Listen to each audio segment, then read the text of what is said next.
Howdy y'all, you got the Bulldog on the channel. I promised a video on this a week and a half, 2 weeks ago, and I've never been able to stop long enough to film it.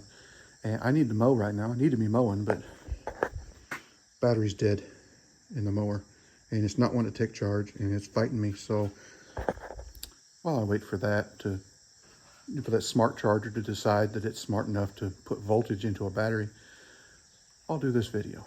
Now, I did a video on this truck with all the plans that I was going to have 3 years ago. But since then, I lost access to the property that was on and got the cops called on me the last time I stepped foot over there. So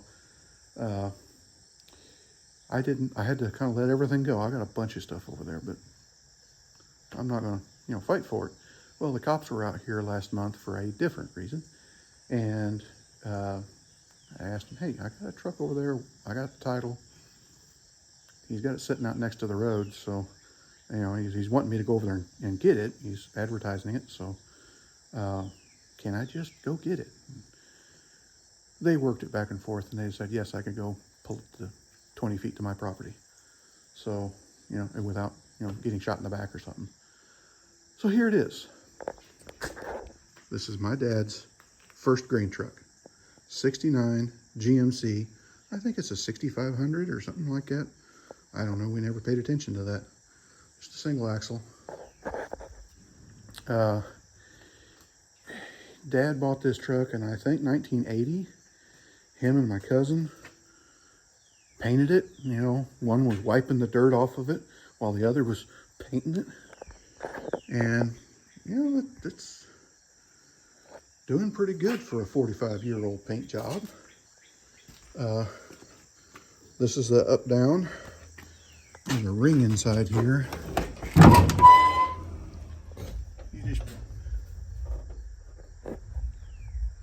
pull up on a deal over there, and that's how you turn on the PTO.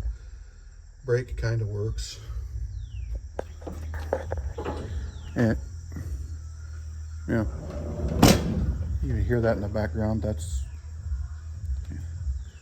why the cops were out here the other night. But my plan is to go ahead and pull the sides off of it. It's a pretty easy deal. They just bolt on.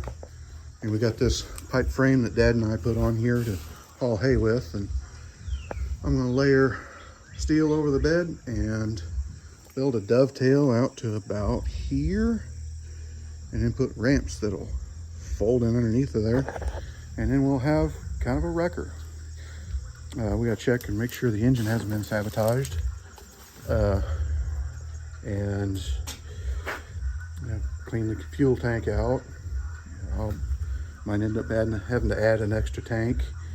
There's plenty of spaces to do that. There were huge rust holes in the body on this thing. That's where they put the excess putty. Just painted over it. So it went right here, right in this exact position right here is when it was a dirt floor, and when these doors were rolling, Dad and I put a small block in it because it had that stupid 305 V6 that didn't have the power to pull your hat off your head. Some people like them, and they are a good engine if you put a Holley 2-barrel on them and HEI, but we didn't because we didn't know any better at the time.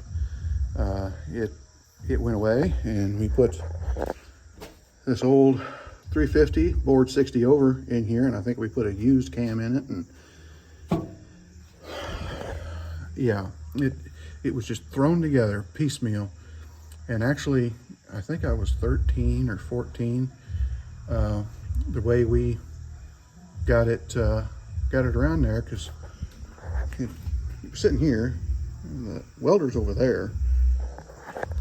So Dad said, I'm gonna run the throttle and you just drive it out there. So I drove it out the door and around and back. Well, there was a bunch of stuff sitting around, and I didn't quite know what the turning radius on this truck was. And I just decided not to tell him just how close I got to everything, because he had his legs hanging out over the fender over here and working the throttle in there. Rolled it up to the door, and I shut it off and welded a deal on there for a throttle pivot, because it's mechanically hooked together. But that's the plans anyway. I still have a bunch of stuff over there, but it's not worth fighting over. This here was, my son was more interested in saving it than I was. It's just not worth fighting though. You know, when people find out you need to fight to keep it, then they'll make you fight. That's how they derive pleasure, I guess. So, but it's here. That's an eventual plan, another one of my eventual plans that I might get to before I die. We'll see. But that's one thing to look forward to if you stick around long enough, is, you know, maybe, possibility that I'm gonna have a car hauler. So like, comment, subscribe, hit your little bell notification, share it all around. We'll talk to you later.